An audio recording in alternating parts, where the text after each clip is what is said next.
right now on 5 on your side at 10. Tonight, an 8-car crash. Several cars were hit until the Jeep came to rest. 2 dead, 3 hospitalized, and police searching for a suspect. Plus, Fresh Start Fridays, how the new program helps people with active arrest warrants in St. Louis County. But first, wind-whipped rain is heading towards the bi-state area as we head into the weekend. Why those winds have prompted a Weather First alert day. A bit of a breeze tonight, but buckle up for a gusty start to the weekend. Good evening, I'm Mike Bush. And I'm Ann Allred. Tomorrow will be a Weather First Weather Alert Day. Let's get straight over to Chief Meteorologist Scott Connell. You know, it's really for tomorrow night and into Saturday morning when we have to deal with some pretty intense winds across the area.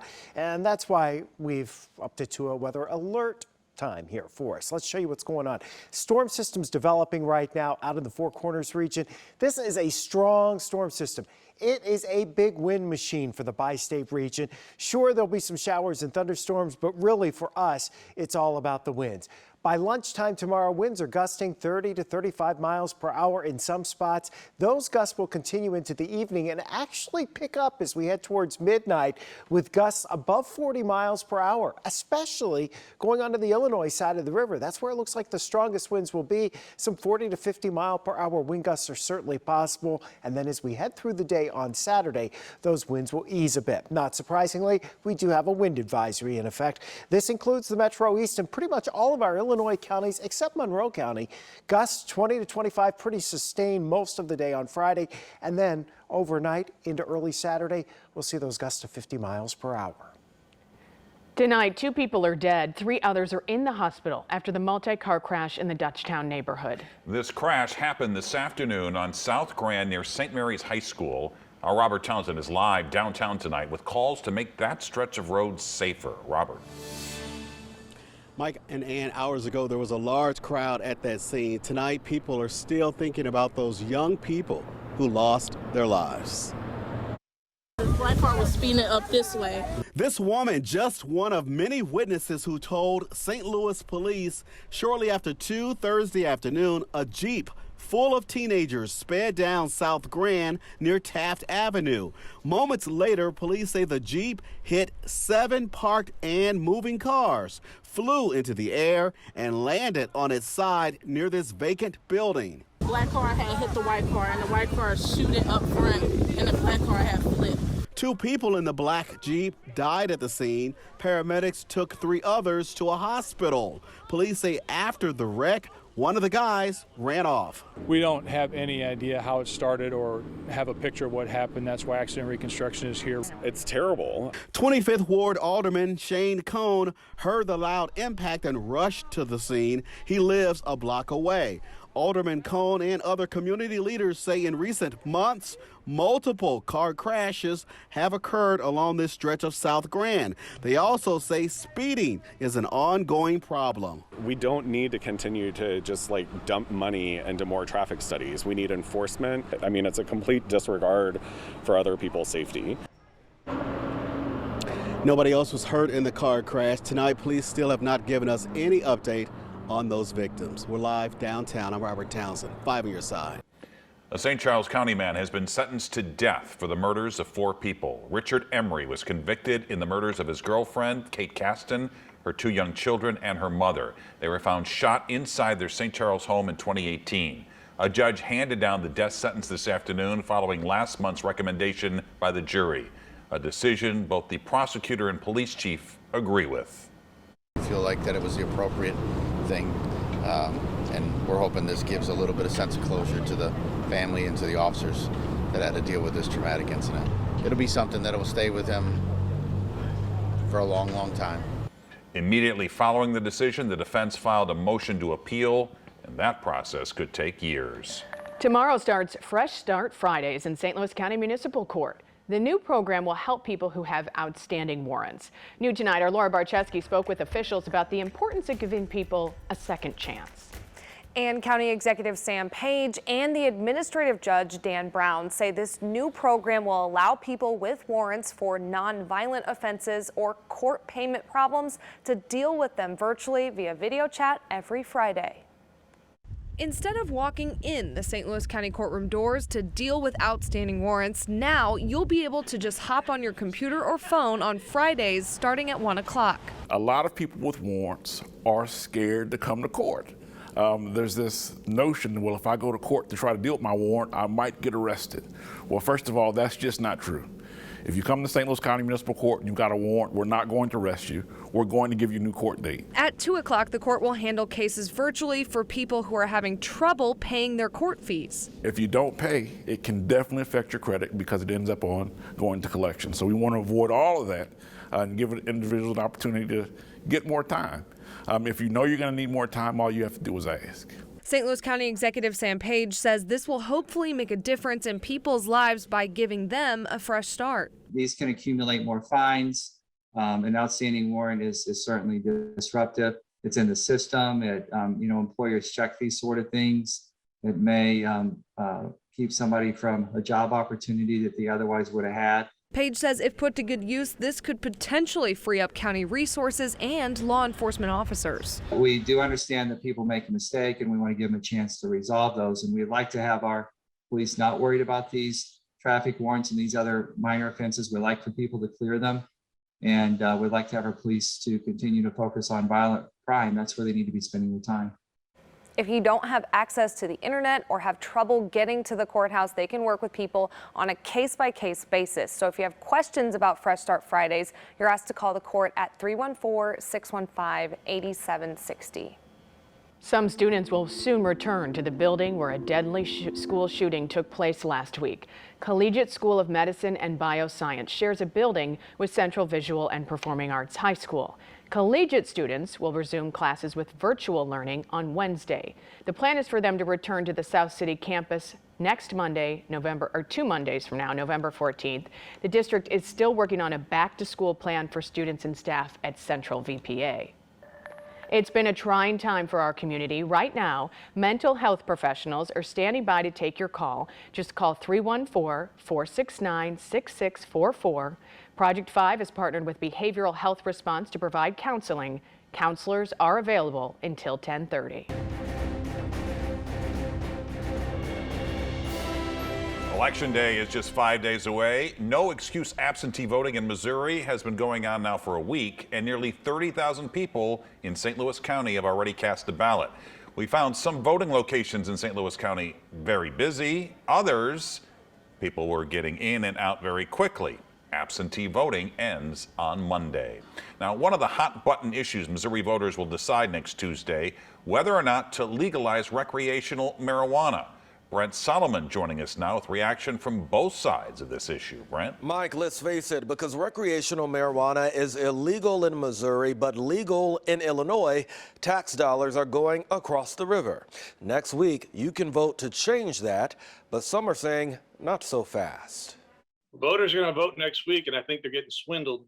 Missouri business owner John Grady makes the Delta 8 infused drink Mellow Cello. He's on board for legalizing marijuana in Missouri, but he doesn't like the wording of the amendment to do it. They're basically hoodwinking the public to think that you're legalizing marijuana when you're not.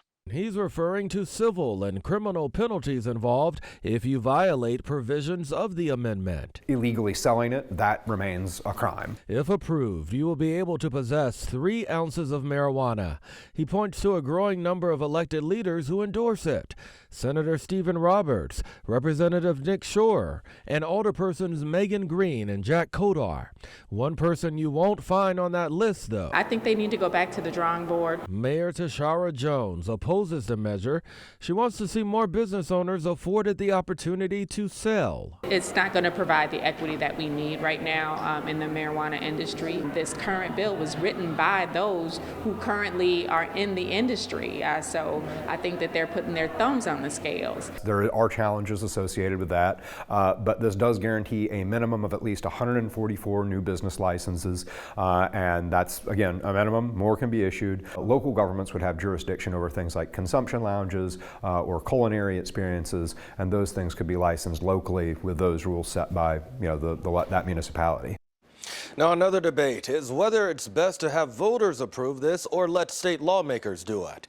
Mayor Jones says if lawmakers do it, laws can be easily revised if problems arise. The other side says lawmakers have had the chance and never acted. Well, as part of our mission to stand up for St. Louis, we want you to exercise your right to vote. We've put together a comprehensive voter guide on the candidates and issues on both sides of the river. There's also information on early voting, election day hours, and requirements. Just text the word guide to 314-425-5355. We'll text you back a link. Join us election night for expanded results, reaction, and analysis. Our coverage will begin as soon as the polls close at 7 p.m. on 5+ and on KSDK.com. Then join us for an expanded edition of 5 on Your Side at 10. She reported a predator substitute teacher. Months later, he was charged with assaulting a 14-year-old student. That's exactly what I was afraid of, and that's exactly why I reported him. Tonight, the I-Team investigates how a system to keep kids safe failed. Don't be picky. New findings tonight linking a bad childhood habit to a debilitating disease later in life.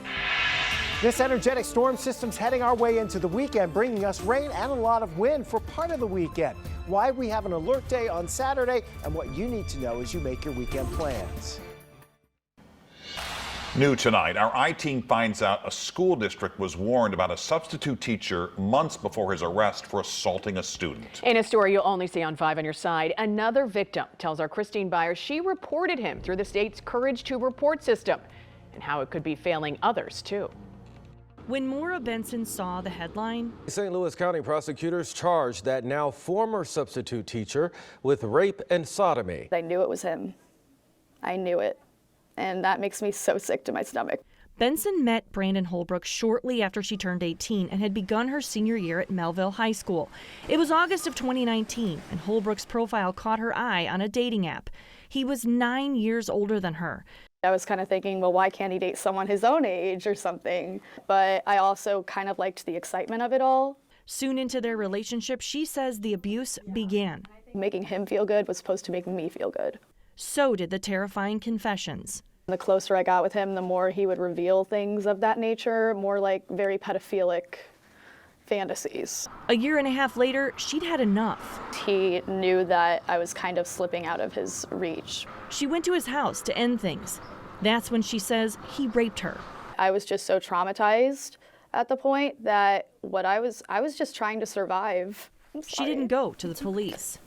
My body had just been violated. I didn't want to have to show it to a complete stranger or have to go through a rape kit. Benson moved on with her life and started working with children. The more I worked with kids and the more I realized just how vulnerable they are and just how evil he was. So in November of 2021, she reported Holbrook raped and abused her through the state's Courage to Report system. I thought about it and I was like, I cannot sit here and just allow this person to work with children without at least trying to do something. Since it launched in May of 2019, 2,138 tips have come into the Missouri Highway Patrol's Courage to Report system. Those tips are sent to police departments and school districts. They're asked to report back within 30 days, but often don't. The Highway Patrol tells the I-Team it has only heard back on just 47% of the tips. Benson's tip went to the Melville School District, where Holbrook was working as a substitute, and St. Louis County Police. The police officer told me that his contract had been terminated and that he was no longer allowed to work for any of the Melville schools. So that's what I deemed to be true. But it wasn't. The school district confirms Holbrook continued working there for another 6 months. In September, St. Louis County prosecutors charged the 30-year-old with statutory rape and sodomy. Prosecutors say he assaulted a 14-year-old girl he met while substituting at Bernard Middle School. Court documents show Holbrook used school resources to find the victim's address. That's exactly what I was afraid of, and that's exactly why I reported him. 10 days later, Brandon Holbrook was found dead inside his cell at the County Justice Center yesterday. The St. Louis County Medical Examiner's Office says he died from a fentanyl overdose. The 14-year-old's family is suing the district, saying it let Holbrook keep working with children despite Benson's warning. Grant Boyd is their attorney. In doing these cases on nearly a daily basis, I'm constantly finding myself surprised at the level which people will go to jeopardize the safety of children. Maura Benson is relieved her abuser can't hurt anyone else, but struggles with what happened. I still feel like I could have done more, but I am trying to forgive myself for that because I didn't do anything wrong. He did. The Melville School District doesn't comment on pending litigation, so the district won't say what it did with Benson's tip. County police won't say what they told Benson either. That makes it tough to know whether the Courage to Report system is doing what it was created to do, prevent misconduct at schools. It also raises the question, could other tips like Benson's be falling through the cracks? Tonight, St. Louis landmarks have gone teal. It is all part of the Alzheimer's Foundation of America's Light the World in Teal program. The goal is to raise awareness and show support for the millions of people affected by the disease. New findings tonight link a social faux pas to Alzheimer's. Scientists in Australia are suggesting nose picking could increase your risk. Researchers found bacteria traveled through the nose to the central nervous system in mice. The bacteria set off pathologies that looked like Alzheimer's disease. A big congratulations tonight to our friend and colleague Kay Quinn. Tonight, the St. Louis Press Club honored her with the Media Person of the Year award. It recognizes distinguished journalists in our city.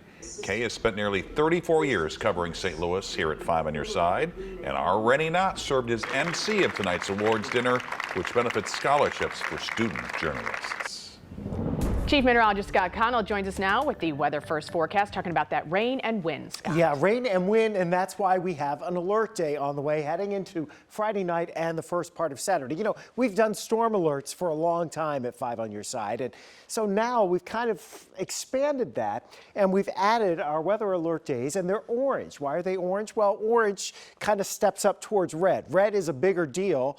Orange, not as dangerous, but still having an impact, right? So the timing is late Friday into early Saturday. When we say late Friday, it's more like midnight. What we're dealing with will be sustained winds, 15 to 25, maybe 15 to 30 miles per hour, but the gusts 40 to 50 miles per hour, especially at Illinois, and those highest gusts will occur overnight Friday night into Saturday morning. We have a few high thin clouds drifting overhead right now. The main system, though, still well back to the west. Doubt we'll get any rain during the day tomorrow as this system continues to churn a ton of energy out here to the west. A very energetic system that's going to move towards the bi-state region, and it becomes a very big wind maker for us.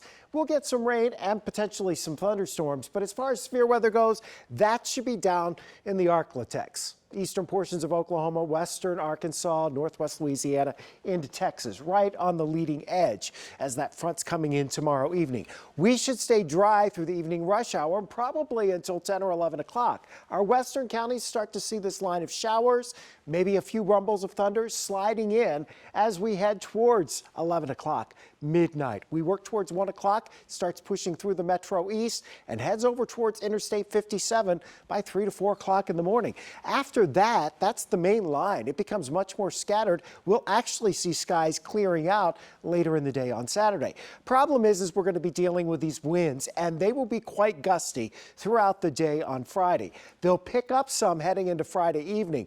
Notice the darker shading here as we head towards the overnight hours into early morning Saturday. This is when we expect those 40 to 50 mile per hour wind gusts, especially east of St. Louis. So anything that's lightweight outside, that has the potential to be blown around. You get gusts to 40, 50 miles per hour, and that trampoline in your neighbor's yard becomes the Illinois state bird. So, you know, let's get everything tied down and keep it all safe. Might even see some isolated power outages. Your wind advisory is basically east of St. Louis, and it's for very late Friday night into Saturday morning. Right now it is 70 degrees, dew point's 52. That's come up a little bit. We don't expect temperatures to drop all that much tonight. Winds are out of the south at 13. Our average temperature high for this time of year is about 61, 62 degrees. We probably won't even get that low overnight as the clouds increase. Tomorrow, we will see a partly cloudy to mostly sunny sky for much of the day, gusty breeze, nighttime rain and wind after the Friday night football games, early morning rain on Saturday, scoots out, skies clear. A lot of wind early Saturday morning, and then it settles down. Sunday is awesome. Monday's awesome. Election day's great. We'll cool off towards the end of next week. Yeah, next weekend it looks like it will look more like November. Yes. All right, Scott, thanks. Frank is here with sports. Well, Mike, I wish I could tell you that the week of hard work for the Blues paid off. It didn't. Stick around that story and Mizzou basketball on the court tonight. If you have a tip for the 5 on Your Side I-Team, call us at 314-444-5231 or email 5onyourside@ksdk.com. All calls and correspondence will be kept confidential.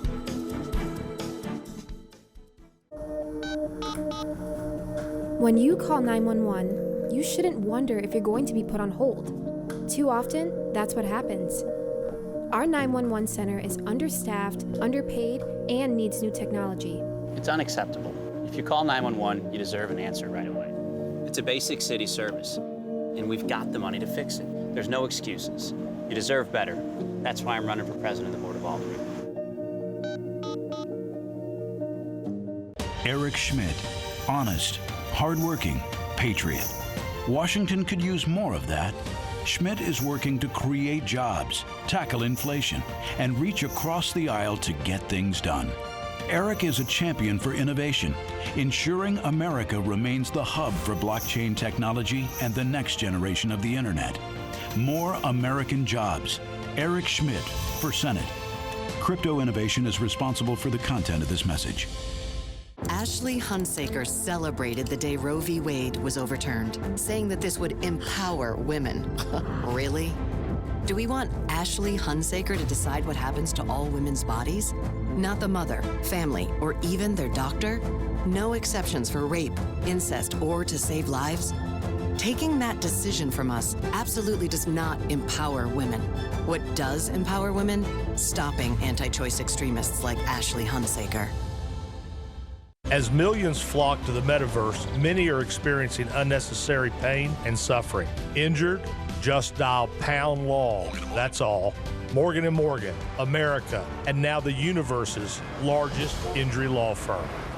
Gas prices are high, grocery prices, clothing, it just keeps piling up. And Erica Harris and her big money donors will pile on even more, allowing insurers to deny coverage or drop you when you get sick, closing schools, increasing class sizes and overcrowding classrooms, and allowing corporations that cut corners on safety to slash help for workers injured on the job. There's no end to what she'll do till it all comes crashing down. Don't let Erica Harris keep piling it on.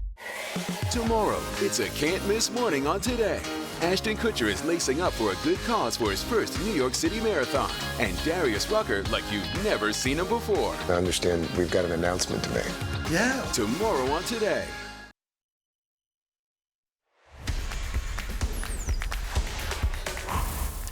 The battery popped out of the mic. I apologize. All right, let's get to hockey. Now, you know the next thing that is supposed to happen after a week of hard work and stern words from the boss. Yeah, you're supposed to win the darn game. Well, apparently the Islanders did not get the script and the Blues did not get the victory. Sorry this boy had to watch this tonight. One good moment, Torrey Krug off the board, Vladimir Tarasenko with a rebound goal, 1-0 note. Then it got nasty. 14 seconds into the second period, Kyle Palmieri goal 1-1. Now let's make it 2-1. Brock Nelson scores right there. Another one of those rushes. Josh Bailey scores. And the Chief is getting ticked off. Jordan Binnington was picking a fight at the end of the second period. It's the first time the Blues have lost 6 straight in regulation in 8 years. The final, 5-2. And when things are going tough, I think that's when you're supposed to lean on your teammates. And I think we're having a little bit tough time doing that, individually. To a man, probably everyone wants a little bit more and expects more from each other and themselves. So, I think this will be a good time to start leaning on each other a little bit more. Come out in the second, it's just it's a goal. There's no reason for it to happen. Tonight, Game 5 of the World Series. Right now, the Astros lead it 3-1 in the 8th inning. Skip Schumacher has already won a World Series, and now the former Cardinal will try to do the same as the manager of the Marlins. He was introduced today. We're ready to win. How do we get to the postseason is what I'm concerned about. every single day as a coach, and how do we get to the postseason not just one year, but year after year after year. And that's the expectation that I'm going to bring when I enter that clubhouse every day, because that's the most important part of my day, is winning that game today. Skip got a nice raise, and so did Mizzou defensive coordinator Blake Baker, and the contract was extended for 3 more years. Now he needs to contain Will Levis this weekend. The Kentucky quarterback will be a first-round pick. Kentucky coach Mark Stoops and his Wildcats will be ticked off also. Can't say I blame them. They were pasted by top-ranked Tennessee last week and have lost 3 of their last 4. Mizzou senses they have an opportunity, but it won't be easy.